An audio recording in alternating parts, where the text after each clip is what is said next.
ကျွန်တော်တို့စစ်တပ်မှာစစ်တိုက်တဲ့စစ်သားတိုင်းသာတေးရမယ်ဆိုရင်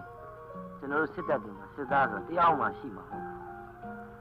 ကျွန်တော်စစ်တပ်25နှစ်ကျော်တော့တိုက်ရတဲ့တိုက်ပွဲနေရတယ်မနည်းတော့ဒီလိုသာတည်ကြီးဆိုရင်အမေရှင်မှာကျွန်တော်အခုတက်ရှိထင်ရှားဘယ်ရှိတော့မှာလဲ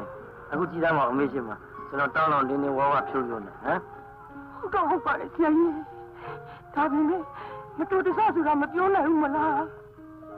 မတော်တဆဆိုတာစစ်တပ်ရင်မှာမဟုတ်ပါဘူး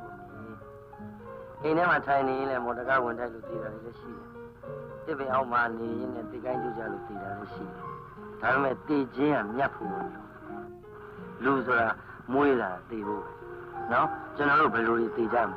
အတိတ်ပဲရှိဆိုတာတည်ဖို့လိုတယ်တည်ခြင်းနေမြတ်ဖို့လိုတယ်အခုကကျွန်တော်တို့တိုင်းသူပြည်သားတွေအတွက်ကျွန်တော်တို့အသက်ပေးတာအမေစဉ်းစားကြည့်အမေအသက်ရှိဟမ်ဘယ်တည်ခြင်းမြတ်တယ်အမေသားအဲ့ဒီလိုကိုယ်နိုင်ငံအတွက်အသက်ပေးတာအမေဂုဏ်ယူဖို့ကောင်းတယ်